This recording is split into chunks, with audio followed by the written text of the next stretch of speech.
Hi, everybody. Fantastic Friday. Fabulous Friday. Right, people? Well, it's reading time. And we are still working on the Book of Artifacts, as you know. And we are on page 10. And we are looking at adventurer's equipment.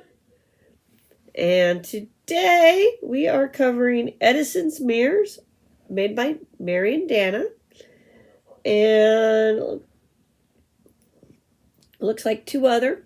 So we'll start with Edison's mirrors. All right, they wholesale for $50,000, retail for $60,000. It's rare. Two beautiful jewel hand mirrors. Boy, having troubles talking. Seldom found together. Anyone looking into either of these mirrors will see the scene outside the other mirror and hear the sounds there as well. Each mirror comes with an embroidered cover that will cut off both sight and sound. Range is 3 miles. Dungeon Master's option. The mirrors may have the following fumble factor. Whenever anybody with a charisma of less than 10 looks into one of the mirrors, there is a chance it will crack. 5% for every point they are below 10. For each crack, the mirror will have a 5% chance to fumble. Use any fumble chart, or they give you a fumble chart. My nose is itchy, guys. Okay. Also, from last time, the cornucopia drawing on this page.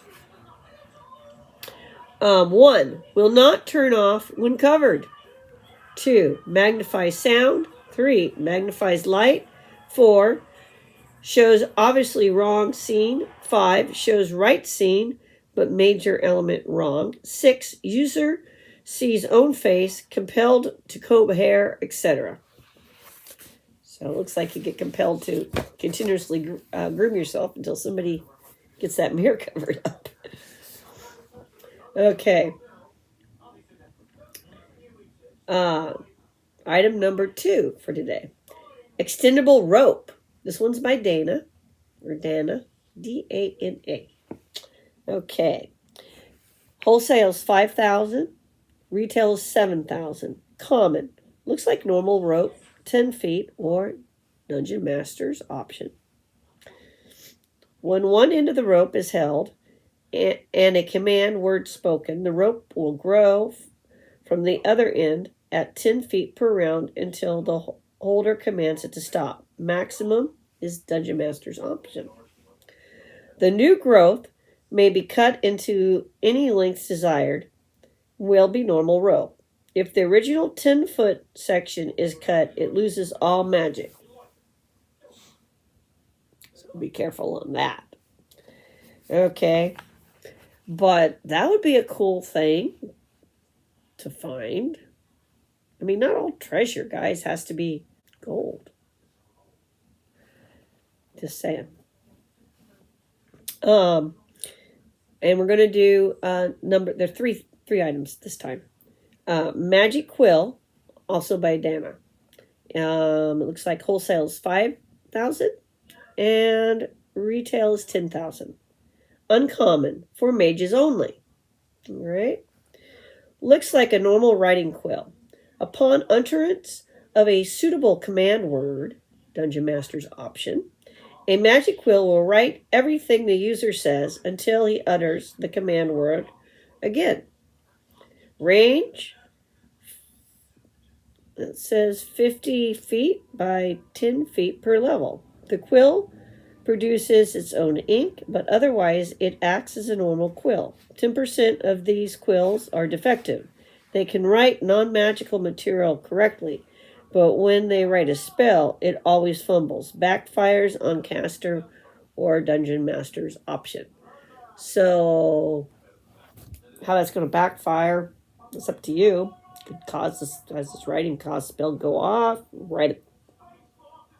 target randomly somebody, target the mage, or it could write down the spell, but then when the mage memorizes it and tries to use it, bad things happen every time.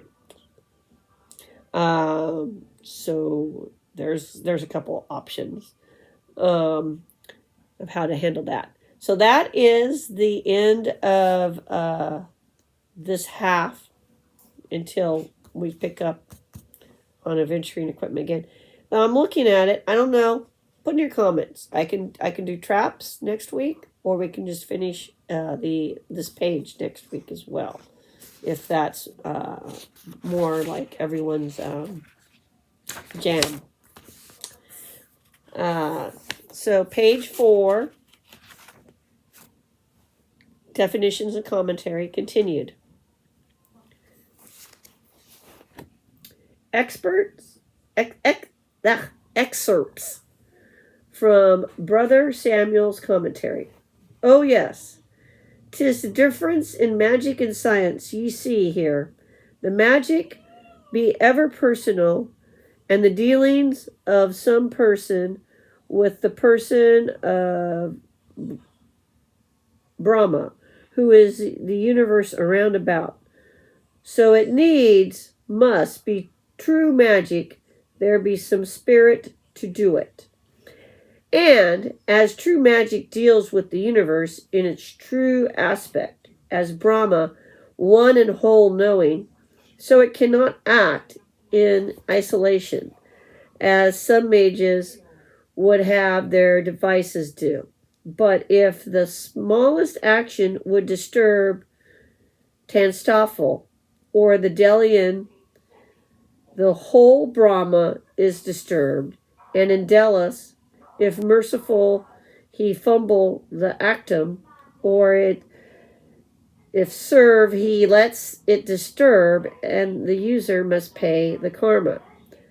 Thus, 'tis magic goes not by measure and weight and quantity like science, but by quality and resemblance like poetry. And the heart of the user counts too. So, looks like they're looking at Delion magic, a reflection. It affects the universal being and the one kind of concept. And that's why there's always a price to pay. Otherwise, you're creating this massive imbalance, and messes up the intelligence of the universe, or messes with it. I think that's how they're using the term Brahma here. Oh yes, young man, the DM can judge any magic operation as a wish in Delos, and the other worlds too, if they but knew it.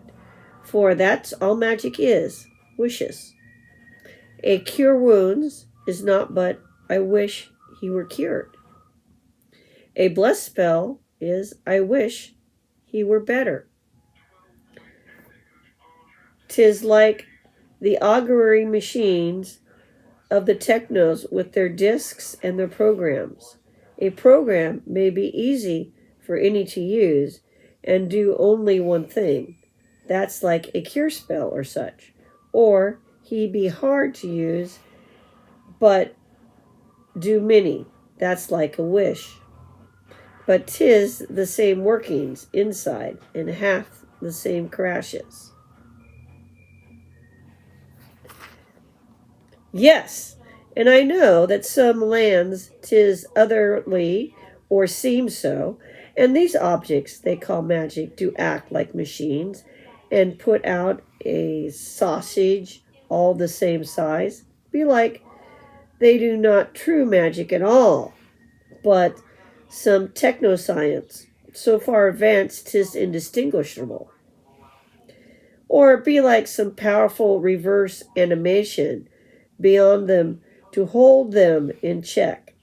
But this be contrary to the nature of magic, like one that swimmeth upstream till well exhausted, or would dam a flowing spring with mud. Such I have known act mechanisch for years, and then in some new world, mayhap, scenting a wind out of Delos, confound their owner a dozen ways. So, looks like this is a commentary on magic. We've got the different paragraphs. Poetry, not supposed to be mechanical.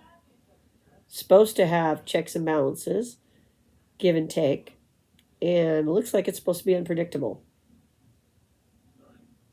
And it looks like it's viewed as controlled wishes, pre-designed wishing that sometimes doesn't work or works better than expected.